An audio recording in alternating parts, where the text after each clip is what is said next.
buenos días y bienvenidos a Ampliación de Noticias. Son las 8:05 de la mañana del jueves 2 de agosto. Comenzamos nuestro programa con Patricia del Río. Buenos días, Patricia. ¿Qué tal, Fernando? ¿Cómo estás? Y con la satisfacción de contar hoy con Alejandra Costa, particularmente porque recibimos en los estudios de RPP al ministro de Economía y Finanzas, señor Carlos Oliva Neira, con el cual queremos hacer una revisión general de los principales temas que conciernen a la economía peruana, de manera que nuestra colega especializada en estas materias nos será de una ayuda preciosa. Buenos días, Fernando. Buenos días, ministro. Señor Oliva, se han publicado los primeros 4 decretos legislativos elaborados por el gobierno al amparo de las facultades delegadas dadas por el Congreso el pasado 19 de junio. Y ellos están destinados sobre todo a mejorar la recaudación tributaria, que son los recursos que tiene el Estado para poder invertir. Eso nos lleva al mismo tiempo al tema de la inversión. Han publicado ustedes en el Ministerio datos sobre la inversión pública, que ha crecido este último mes en 17%, lo cual es menos que los 2 meses anteriores.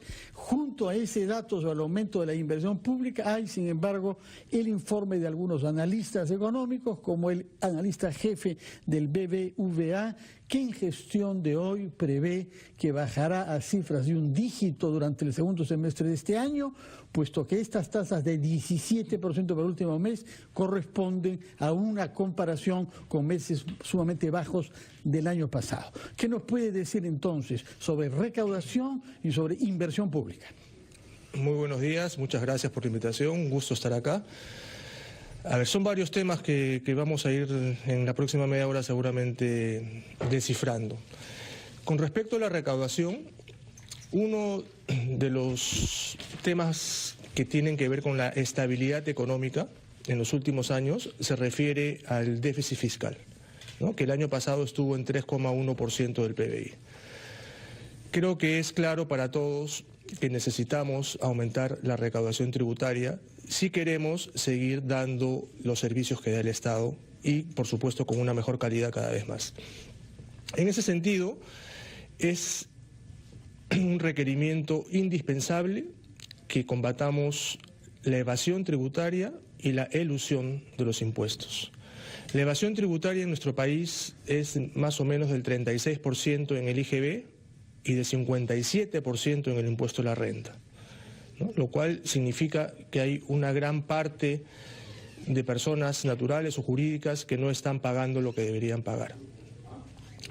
Y la elusión se refiere a eludir impuestos, es decir, a usar el sistema que tenemos en la actualidad, a hacer algún tipo de planeamiento tributario y de alguna forma sacarle la vuelta a las normas para no pagar o pagar menos impuestos. Entonces, la política que tenemos es precisamente combatir estos dos aspectos. Y esa política tiene además 2 grandes estrategias que estamos utilizando. La primera es combatir directamente la elusión y la evasión a través de decretos legislativos, con las facultades que nos ha dado el Congreso hace poco. Y en ese sentido hemos aprobado ayer en el Consejo de Ministros y hoy se han publicado 4 decretos legislativos. Vamos a sacar seguramente en las próximas semanas 8 o 9 decretos más, todos principalmente enfocados en la elusión y la evasión. ¿Nos ayuda a detallar uno por uno? Nos parece que en el primer caso tiene la intención de masificar los comprobantes electrónicos, ¿no? Así es. ¿Cómo se consigue eso? Digamos, ¿cuál es el procedimiento? Sí. A ver, es un poquito técnico, pero vamos a tratar de explicarlo de la manera más sencilla posible. Nosotros necesitamos, si realmente queremos combatir la evasión, que todos emitan recibos, ya sean facturas o boletas, de manera electrónica, para tener prácticamente en tiempo real, ¿no?, todas las transacciones que se hacen en la economía. Eventualmente, nosotros quisiéramos que todo el país funcione con facturas electrónicas. Sin embargo, tecnológicamente eso no es tan fácil hacerlo. Entonces estamos haciendo una estrategia gradual. Ahora, en este momento, hay alrededor de 120.000 empresas que ya están haciendo facturas electrónicas. Es decir, ¿de cuál es el universo? ¿Cuántas tendría que haber? Es como 1,5 millones por lo menos. Bueno, ¿no? Pero las 120.000 son las más grandes, digamos. ¿no? Hemos empezado por ese grupo. Entonces, ellos ya tienen que emitir, pero para emitir una factura electrónica se necesita cierto upgrade tecnológico. Entonces, hay un grupo de 120.000 que son 24.000, que son las empresas más grandes, con más tecnología, ¿no? Que tienen sus propios sistemas y que pueden emitirlas sin ningún problema. Pero requieren de 2 agentes, uno es el registrador y otro es el que emite, son dos grupos de empresas, digamos, ¿no? Uno son las empresas que registran estas facturas, que validan que realmente exista la empresa, etcétera, y otro es las empresas que emiten el comprobante, que es la firma digital, ¿no? Entonces estas empresas le pagan a estos registradores o emisores para que se pueda emitir la factura electrónica con toda la validez, con toda la seguridad del caso. Es un costo que está más o menos en $83 al año y ahí puedes emitir todas las facturas que tú quieras. El problema que tenemos ahora es que estas empresas que registran y que emiten están solo en Lima. Son pocas, hay 15 registradoras y 10 emisoras y están solamente en Lima. Y uno de los requisitos para poder registrarte y poder emitir estas facturas electrónicas es que es un trámite presencial, ¿no? Entonces, claro, una empresa que está en Tumbes o que está en Ucayali tendría que venir a Lima, ¿no? Hacer el registro, todo, y recién después empezar a emitir estas facturas. Bueno, eso implica además que las personas involucradas en la operación propiamente dicha tengan la capacidad tecnológica de emitir y recibir la factura en cuestión, ¿no? Exactamente, ¿no? Entonces, ahora lo que estamos haciendo con este decreto legislativo es, le estamos dando la facultad a la SUNAT para que pueda actuar como estas empresas registradoras y emisoras. En otras palabras, la SUNAT les va a dar el servicio gratuito a todas las empresas que quieran emitir las facturas electrónicas. Pero ¿eso es sostenible? La SUNAT tiene la capacidad, pues más cuesta plata, $83 al año no es mucho, pero si usted lo multiplica por la cantidad de empresas que lo necesitan es un montón de plata. Así es. ¿No? Y precisamente la SUNAT va a asumir ese rol, va a asumir el costo, porque el beneficio va a ser muchísimo mayor. Porque ahora sí, subsidiario, digamos. Exactamente. Porque ahora sí, efectivamente, vamos a poder masificar todas estas facturas. Ya no va a haber ninguna excusa para que ninguna empresa pueda decir, no, que es muy complicado, que me cuesta mucho, etcétera. ¿Y qué pasa con, discúlpale una preguntita más, ¿y qué pasa con las 15 registradoras y 10 emisoras que ya existen? ¿Se les abre una competencia desleal? Es decir, ¿no sería interesante que el Estado fomente la aparición de más de estas empresas más bien? Así es, y esa es la idea, porque ahora hay pocas y cuesta eso lo que cuesta, que es más de lo que cuesta en Chile, por ejemplo, porque solamente tenemos a 24.000 que están utilizándolo. Por supuesto. Una vez que esto se masifique, la SUNAT debería ya retirarse y esperamos que aparezcan más empresas, que aparezcan empresas en provincias, etcétera, y que esto ya sea una actividad enteramente privada. Ahora estamos cubriendo, digamos, una falla del mercado que es solamente que las tenemos en Lima. ¿Y por cuánto plazo va a ser esto? ¿Cuándo creen ustedes que va a llegar esta masificación y cómo va a aumentar el ritmo de adopción de estas boletas y facturas electrónicas? Sí. A ver, ahora, como les decía, tenemos 120.000. La idea es llegar a fin de año con 200.000 más o menos. El próximo año podríamos estar bordeando o superando las 500.000 y ya en el 2020, 2021 deberíamos tener esto totalmente masificado. Y ya SUNAT retirarse de dar este servicio. Si es que el mercado no ha llenado ese vacío, ¿no? La SUNAT tendría que seguir. Pero si el mercado, como esperamos, llene ese vacío y hayan empresas registradoras en todas las provincias, etcétera, la SUNAT tendría que retirarse. Y una de las grandes quejas de SUNAT es su portal electrónico, que no funciona, se cae, hay gente que se jala de las mechas tratando de hacer sus operaciones. A mí me parece una gran idea que SUNAT cumpla este rol. Va a estar lo suficientemente preparado. No me quiero imaginar el laberinto que se puede armar un montón de gente queriendo sacar su factura electrónica sin poder hacerlo, ¿no? Así es, por eso es que lo estamos haciendo de manera gradual. ¿No? Porque ahora incluso existe la posibilidad de emitir factura electrónica si uno entra al portal de la SUNAT. Pero ahí, claro, para emitir una factura o un recibo por honorarios uno se demorará pues 10, 15 minutos mientras entra, carga, mete su clave SOL, entra al sistema, pone todos los datos, etcétera, ¿no? Entonces hay este otro mecanismo que es mucho más expedito que puedes emitir, pues... Por eso sirve para controlar a los que ya emiten facturas, ¿no es cierto? Porque lo que van a cambiar es la modalidad, como las emiten, y eso a ustedes les permitirá tener en tiempo real la información. ¿Qué hacemos con los que no emiten nada? Que ni es electrónica ni no electrónica, que hay un porcentaje importante de gente que se lo salta con garrocha, ¿no? Sí. Ministro, yo le ruego que nos acompañe durante la pausa para responder a esta pregunta y hablar también sobre otros temas como obras por impuestos, el presupuesto para el próximo año, competitividad, que es un tema que usted dice que quiere abordar ya como el toro por los cuernos, y también reconstrucción con cambios, entre otros temas. Pero primero vamos, por favor, a la pausa.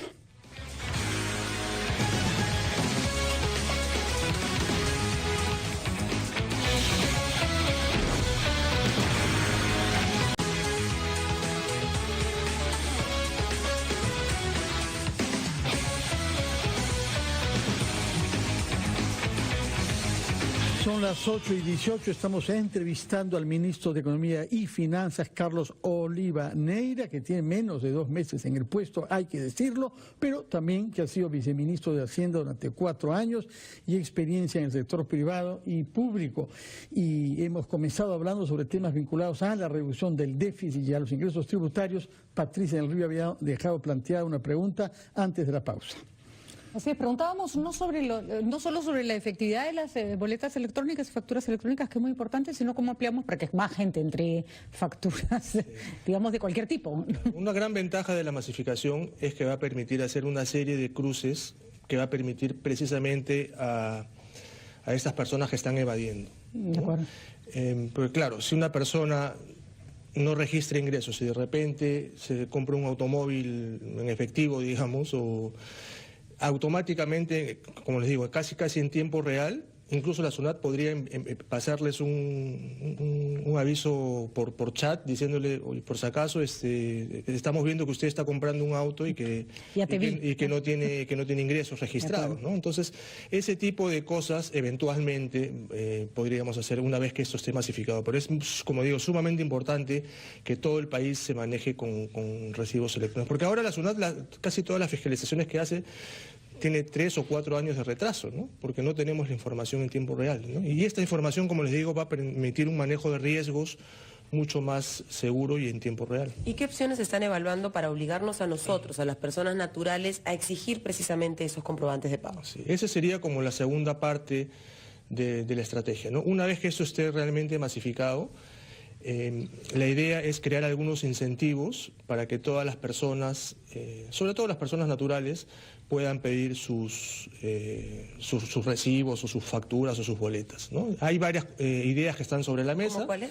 ¿No? Por ejemplo, podríamos estar pensando en que parte de lo que uno gasta, una vez que te dan tu factura o tu boleta, puedas deducirlo de tus propios impuestos, ¿no? O que puedas aportar para tu fondo de pensiones, ¿no? Hay varias, como digo, ideas que están sobre la mesa, que las estamos evaluando, pero para que esto se materialice, como les digo, tiene que funcionar lo otro, ¿no? ¿Podrían definirse este año? ¿Qué opciones podrían pensar? No, yo creo que este año todavía es muy pronto. Me imagino que hacia fines del próximo año. Ministro, todo lo dicho hasta ahora tiende a dotarnos de un Estado que recaude más y que tenga dinero para promover el crecimiento económico. Y ustedes atacan este objetivo a través de una promoción de las obras por impuestos y de 8 ejes de competitividad. Desarróllenos, por favor, estos objetivos de acción promotora del Estado de nuestra economía. A ver, nosotros tenemos que entender que si queremos tener un crecimiento alto y sostenido, necesitamos aumentar, mejorar la competitividad de nuestra economía, ¿no? Y ese crecimiento eventualmente tendría que traducirse en un desarrollo económico para el cual necesitamos otro tipo de variables. Pero en términos del crecimiento alto y sostenido, si no aumentamos la competitividad, vamos a seguir dependiendo principalmente de lo que pase en el exterior, ¿no? Básicamente el 55% de las variaciones del del PBI, del Producto Interno, se debe a factores externos. Y tenemos que superar eso, ¿no? En los últimos años, felizmente, hemos tenido estos vientos a favor en casi todos los años, entonces nos ha ido relativamente bien. Pero nuevamente, si queremos tener una economía sólida y sostenible, necesitamos crear prender otros motores, ¿no? Que es una frase que se decía hasta hace muy poco. En ese sentido, nosotros estamos planteando algunos lineamientos con la finalidad de crear, de acordar, mejor dicho, una política de competitividad, ¿no? Antes que planes, necesitamos una política de Estado. Necesitamos que toda nuestra sociedad tenga acuerdos mínimos sobre lo que necesitamos para aumentar la competitividad. Y en ese sentido hemos planteado 8 temas, 8 áreas, en las que esperamos que haya un debate público y que eventualmente, les digo, como sociedad podamos tener una política de Estado. Es decir, mira, efectivamente, pase lo que pase, gane quien gane, necesitamos ir en esta dirección. Creo que eso es lo más importante en el cortísimo plazo. Uno de esos 8 ejes, quizás el más delicado y el más postergado, es el mercado laboral. Ideas para flexibilizar nuestro mercado laboral. A ver, primero tenemos que estar de acuerdo que flexibilizar el mercado laboral es algo bueno. Y en ese sentido, del lado del gobierno, ¿no? Esto es algo que nosotros vamos a impulsar, a comunicar. Miren, nosotros tenemos una legislación laboral que se está quedando atrás de los nuevos desarrollos que tenemos en el mundo. En el mundo están surgiendo trabajos que hace 5 o 6 años ni siquiera sabíamos que podían existir, ¿no? Mucha gente está trabajando desde su casa, por ejemplo, ¿no? Con la misma o con más productividad que yendo a un centro de trabajo. Entonces, nosotros tenemos que estar a la par de estos desarrollos mundiales y en ese sentido necesitamos actualizar nuestra legislación laboral. ¿Cuáles van a ser las prioridades en esas modificaciones? Porque recordamos que cada vez que se trata de hacer un cambio en materia laboral hay un costo político, ¿no? No sé si hay capital político en el gobierno actual, en el escenario actual, para hacer ese tipo de cambios. Sí, eso es algo que vamos a tener que ir construyendo, pero le decía, como lineamiento, la flexibilidad del mercado laboral creo que es algo que le conviene a todos y tenemos que ser capaces de crear este consenso, ¿no? Hay un espacio que es el Consejo Nacional del Trabajo, que el ministro de Trabajo lo ha convocado hace poco, donde se está reiniciando este diálogo y estamos convencidos de que nosotros podemos, con información última, con los últimos eventos internacionales, etcétera, podemos crear este consenso, ¿no? Porque no se pueden hacer pues las cosas sin consenso, ¿no? Y acá están los trabajadores, los empresarios, está el sector público, y lo primero que tenemos que hacer es convencernos nosotros mismos de que esto es beneficioso. Y sobre esa base empecemos a construir. De acuerdo, ese es lo más o menos lo que tratamos de hacer hace años sin mucho éxito, pero le deseamos suerte. Vayamos por el lado que es más concreto, la ley del régimen agrario, de promoción agraria. ¿Va a cambiar? ¿No va a cambiar? ¿Se va a flexibilizar? Hay quienes dicen que se puede poner en planilla a las personas, pero con contratos que no son permanentes. ¿Cuál es la figura finalmente que se va a aplicar ante 2 posturas que no necesariamente se han puesto de acuerdo hasta ahora? Así es. En ese caso, la ley está en manos del Congreso, ¿no? Inicialmente el gobierno pidió facultades, las facultades se retiraron y está en manos del Congreso. Lo que entendemos es que ese régimen va a seguir con cambios menores. Creo que hay un ajuste a la tasa de salud que pasaría de 4 a 6% y algún otro cambio menor. Pero, como les digo, el corazón de ese régimen es la flexibilidad laboral y en este caso es clarísimo que una actividad que es estacional, una empresa no necesita la misma cantidad de gente durante todo el año, porque a veces pues se hacen las cosechas, etcétera, durante 3, 4, 5 meses, y ahí es cuando necesitas contratar, y después esa gente se puede ir a trabajar a otro lado también. Definitivamente es una ley que ha demostrado además con cifras que ha sido muy beneficiosa para el sector agroexportador, y en las facultades nosotros vamos a ampliarlas para el sector forestal y acuícola. Y otro aspecto que está en los decretos que ha presentado es esta, a ver, ¿cómo lo explicamos? Esta búsqueda de quién es el beneficiario final con determinados, con respecto a determinadas empresas, fideicomisos, con determinado dinero, digamos, que a veces es como una especie de escalón, ¿no es cierto?, perfecto para ocultar plata, perfecto para el lavado de activos. ¿Cómo se va a seguir el hilo? ¿Cómo vamos a saber a quién es el beneficiario final de determinados dineros que están puestos en determinados artefactos financieros? Sí, esta es una medida que ha estado dando vueltas por el Ministerio durante varios años y ahora ha habido la decisión política de sacar este decreto legislativo. Nos imaginamos no muy popular en determinados sectores, ¿no? Que les conviene la opacidad, ¿no? Exactamente. Como le digo, el presidente Vizcarra ha sido muy enfático de que este tipo de cosas, porque hay un efecto tributario, pero también hay un efecto contra la ilegalidad, narcotráfico, lavado de activos, etcétera. Y ahora lo que se hace es que uno tiene la obligación de registrar quién es el beneficiario final. Porque ahora dicen, la empresa, no sé, Inversiones ABC, ¿quién es el dueño? Inversiones XYZ. Ah, ya, gracias. Y hasta ahí quedábamos. No sabíamos absolutamente nada de qué estaba detrás. Ahora todos vamos a tener la obligación de decir, bueno, esa XYZ, quién es el dueño, y el dueño hasta llegar a una persona natural que tenga más del 10% de las acciones. Eso va a ser muy potente también para luchar, como les digo, no solo contra la evasión o la elusión tributaria, sino también contra el lavado de activos. Y otro aspecto importante es que usted ha señalado que no se quieren obsesionar con el crecimiento, sino con la productividad. El crecimiento en estos momentos, cada vez que se da por factores externos principalmente.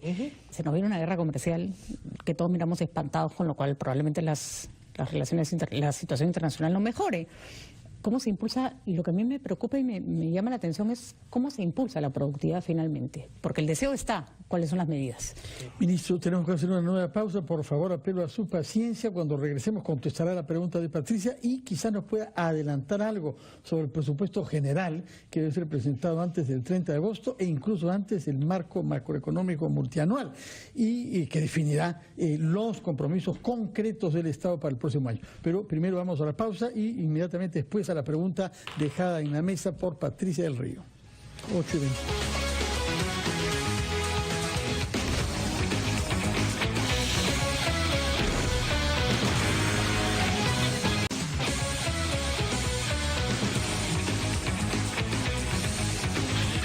Son las 8:34, estamos entrevistando al ministro de Economía y Finanzas, el economista Carlos Oliva Neira, y Patricia del Río había dejado planteada una pregunta que nos va a reformular. Así es, estábamos enfocando cómo se aumenta la productividad para sostener el crecimiento sobre algo más sólido que simplemente el ámbito internacional, ¿no? Sí, a ver, ahí como decía, tenemos 8 ejes de los cuales tenemos que trabajar. Ninguno es más importante que el otro, ¿no? Hay temas de innovación, de ciencia y tecnología, hay temas de infraestructura, hay temas de mercados financieros, de mercado laboral, etcétera. Ahora, estas áreas tienen que decantarse en algunos planes muy específicos, con metas, con indicadores, etcétera. Ahora, mientras hacemos eso, nosotros igual, obviamente no estamos pues esperando sacar eso para actuar, y tenemos una serie de herramientas que están encaminadas y que estamos reforzando. Una de ellas es, por ejemplo, las mesas ejecutivas que se crearon hace 3 o 4 años, que en algún momento se dejaron de trabajar y que ahora se están retomando con mucha más fuerza. El tema de diversificación productiva. Exactamente. La diversificación es sumamente importante, como les decía, para aprender otros motores a esta economía y dejar de depender, como dice Patricia, de los factores internacionales. Y allí la gran ventaja, mire, lo de las mesas no es ciencia nuclear, ¿no? Es simplemente sentar en una misma mesa al privado, al público y en ocasiones también a la academia para resolver los problemas del día a día. Y acá algo tan simple como eso no lo estamos haciendo. Existen aún muchos paradigmas de uno y de otro lado, ¿no? Unos dicen, miren, los del sector privado solamente piden favores, los del sector privado dicen, no, el sector público lo único que hace es poner trabas, etcétera, y al final nos entrampamos en una conversación que no tiene mucho sentido. Entonces, estar sentados en una mesa y ver hasta el último detalle de qué cosa está impidiendo que aumente nuestra productividad, que aumente la competitividad, etcétera, es una herramienta sumamente simple, pero al mismo tiempo bastante potente. Y en ese sentido estamos trabajando, ahora tenemos 4 mesas ejecutivas, estamos trabajando incluir otras 4, ¿no? Tenemos, ¿Qué serían cuáles, las nuevas? En este momento, por ejemplo, estamos teniendo una conversación para incluir turismo, ¿no? Que es una actividad que genera mucho empleo y además tenemos un potencial pues tremendo en el país. En el área de la minería también Queremos ver cómo la minería se encadena con la actividad industrial. Esa es otra posible área que estamos trabajando. Y las otras dos las estamos conversando porque también tenemos que priorizar, ¿no? No podemos basar simplemente nuestra estrategia en tener 40 o 50 mesas. Eso no es manejable, ¿no? Vamos a mantener seguramente 8 o 9 mesas sobre temas muy precisos y aparte seguir trabajando con otras herramientas para aumentar esa competitividad. En el discurso del presidente Martín Vizcarra frente al Congreso este sábado, uno de los anuncios que más llamó la atención es esta descarga procesal de la ONP, este llamado, este pedido, este plazo de 15 días para que reduzcan el número de procedimientos de juicios abiertos que tienen los adultos mayores peruanos, 70.000 adultos mayores peruanos contra la ONP. El MEF ha hecho un cálculo de cuánto le podría costar al Estado. Algunos economistas calculan que serían 50 millones de soles al año. ¿Y qué ganaríamos con esta descarga procesal, no? A ver, aquí en este tema hay que reconocer un par de cosas. Primero, que en los últimos años ha habido una reducción de este número de casos, ¿no? El stock de casos hace 5 o 6 años superaba los 120, 130 mil. Ahora hay 70 mil. Es un montón igual, tenemos que seguir bajando y seguir trabajando sobre eso, pero quiero reconocer que es justo reconocer que ha habido una disminución por una serie de ajustes, de mejoras que ha hecho la ONP. Ahora, dentro de estos 70.000, la mayor parte tiene que ver con reclamos sobre el monto de la pensión. Anteriormente, los mayores reclamos tenían que ver con la pensión en sí misma. Si ustedes recuerdan, antes un pensionista se podía demorar 5 o 6 años en obtener su pensión recién, ¿no? Ahora eso se hace en 90 días. Entonces eso ha mejorado bastante. Entonces, como le digo, los reclamos están enfocados en aumentos de pensión y en ocasiones tienen que ver con que no se encuentra la evidencia de que la persona ha trabajado en una empresa. Sí, claro, hay empresas pues que han desaparecido y hace 20 o 30 años pues no había información como para mantener, ¿no? Entonces, la estrategia que vamos a tratar de desarrollar tiene que ver precisamente con cómo hacemos para que esta gente que está reclamando, seguramente con justa razón, un aumento de pensión, podamos tener un procedimiento más expeditivo. Para atender ese pedido, es decir, elevar la pensión. Eso tendría un costo, ¿no? Y esa era mi pregunta, si ya habían evaluado cuál era el costo. Sí. No, todavía no se ha evaluado eso.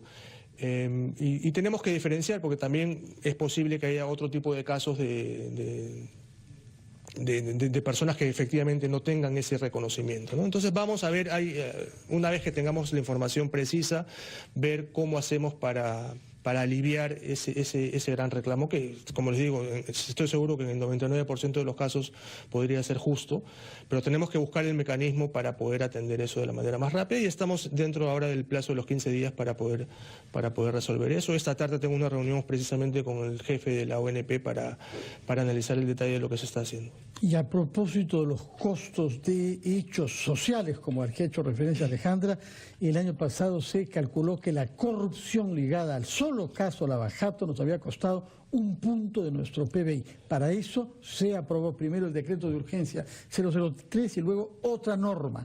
¿Cuánto está funcionando eso en nuestro país? Es decir, ¿de qué manera estamos garantizando que las inversiones se mantengan, pero que no haya impunidad de parte de los responsables de las empresas que están llamadas a impulsar nuestra construcción?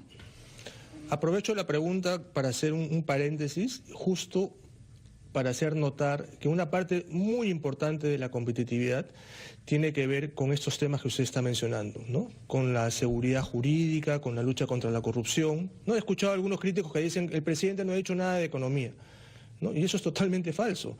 Esta reforma que se está planteando, tanto la política como la del Poder Judicial, tiene un impacto tremendo en la competitividad de la economía, ¿no? Entonces, eso es algo que quería dejar sobre la mesa, ¿no? Que es muy importante. La economía no es simplemente el mercado laboral o la ciencia y tecnología, tiene mucho que ver con la seguridad jurídica para que se promueva precisamente la inversión. Entonces, en ese sentido, y uno de los pilares que está ahí en estos lineamientos de competitividad, en estos 8 temas que yo mencionaba, tiene que ver precisamente con las instituciones, ¿no? Entonces, eso es algo que deberíamos tener todo muy claro. El problema es que Waldo Ríos dice, por ejemplo, Waldo Mendoza dice, Waldo Ríos no dice nada, Waldo Mendoza dice, y no podemos decir que él no sabe, que las medidas planteadas en este documento, si las cumplimos todas, no solo deberíamos entrar a la OCDE, sino al grupo de G7, y que hay muchas buenas intenciones, pero no hay un cómo. Entonces, no dudo que haya una necesidad del impulso, pero coincido con Fernando. ¿Y cómo vamos a garantizar que eso va a ocurrir, ¿no? Sí, el impulso de la productividad, ¿no? Precisamente, como les decía, nosotros reconocemos que este es un proyecto, una propuesta bastante, por eso se llaman lineamientos, no son simplemente lineamientos. Demasiado general todavía. Es bastante general a propósito, porque como le digo, queremos primero estar de acuerdo, ¿no?, con los actores principales de esta sociedad, de que estos son los temas importantes, y estamos a la espera también de comentarios de estos actores, ¿no? Por eso se ha prepublicado, para que todas las personas, incluyendo a Waldo y a todos los que tienen muy buenas intenciones para el país, puedan empezar a proponer cosas y a plantear los temas. Esto, como le digo, tenemos que elaborar una política de Estado, ¿no? Porque a nosotros nos encanta hacer los planes, hacemos los planes, ponemos los indicadores y están ahí los planes y después nadie los... Reforzar sigue, ¿no? Servir, por ejemplo. Eso ya que se dejen de exonerar a todos de Servir, es una burla, empezando por el Poder Judicial, para empezar, ¿no? Así es. No, eso estamos totalmente en contra de eso. Definitivamente, uno de los temas más importantes, y que yo tuve la oportunidad de trabajarlo cuando era viceministro, tiene que ver con la ley del servicio civil. O sea, tenemos que igual generar el consenso y demostrar nosotros como Estado de que esto es la gran reforma del Estado que está pendiente. Tenemos la oportunidad, ya tenemos una ley aprobada y ahora lo que nos toca es implementarla. Sí. Entonces tenemos que jugarnos por servir. Es más, el Ministerio de Economía está ya en el proceso de entrar o sea, queremos dar la muestra de que esto es algo beneficioso para los trabajadores, ¿no? Sí. Nosotros seríamos pues totalmente inconsistentes si proponemos algo y no es el mismo Ministerio de Economía el cual está atrás de eso. Y para contestarle la pregunta que había planteado el señor Carvalho, esta nueva ley que salió, que reemplaza el DU 003, ha tenido una gran ventaja, que no ha roto la cadena de pagos, que era el principal temor que se tenía, ¿no? Que había mucho miedo con Pero ya se han armado fideicomisos por parte de las empresas, ¿ya se empezó a implementar eso? Exacto, hay algunas empresas, ¿cuántas empresas ya han armado? Hay 3 grupos de... Claro, pero ¿cuántas empresas ya se hayan allanado a este reemplazante del decreto de urgencia 003? El Ministerio de Justicia acaba de publicar la lista, ayer me parece, o anteayer, de estos 3 grupos de empresas, ¿no? Y cada grupo de empresas, está el primero donde están las que ya han confesado de alguna manera o han admitido de que están con un tema de corrupción, hay otros que son las socias y hay otras que están en una etapa todavía preliminar. Ya se implementará. Ministro, quería aprovechar así los últimos segundos, mes de agosto, mes de presupuesto, ¿cuántos más recursos van a haber para el 2019 comparados con el presupuesto inicial del 2018? ¿Cuáles van a ser las prioridades y si hay ajustes en las proyecciones del marco macroeconómico que se tiene que publicar este mes también? Así es, estamos trabajando en el marco macroeconómico. Lo estamos cerrando, digamos, porque eso tiene que ir al Consejo de Ministros y después ser publicado. ¿Va a haber una proyección de crecimiento mayor a la esperada para este y para el próximo? A ver, estamos proyectando una tasa de alrededor del 4%, probablemente sea 4% para este año, y tasas mayores para los próximos años, ¿no? Creo que el 2019 está en 4,2 y ahí sí, para llegar a, ojalá que a un 5%. Son proyecciones. Hay que diferenciar lo que es una proyección de lo que es una meta. Exacto. A nosotros como MEF obviamente vamos a querer superar esas, pero para eso tenemos que implementar todos los temas que estamos hablando. Y presupuesto, simplemente para terminar, ¿cuánto más recursos van a haber en el 2019 comparado con el 2018? ¿Cuánto calculan más o menos presupuesto? Sí, sobre la base de este marco tendremos que llegar a la cifra del presupuesto. Yo supongo que vamos a estar en alrededor de un 5% de crecimiento para el próximo año, ¿no? Pero esto vamos es algo... a invitar cuando tengan lo del presupuesto para que nos explique qué van a hacer con el anexo 5 que se discute en el Congreso y que se convierte en una cajón desastre para que muchos congresistas metan sus propios proyectos. Que ha sido una gran discusión. Queda invitado entonces, ministro. Muchas gracias por el tiempo que ha dedicado a los televidentes y oyentes de RPP. Hemos comprendido que se trata de un economista que no solamente ve cifras económicas, sino también instituciones y valores. Muchísimas gracias por su presencia acá. Que tenga buenos días y mucho éxito de aquí hasta el 30 de agosto, cuando veremos el presupuesto para el próximo año. Pausa y regresamos a Producción de Noticias.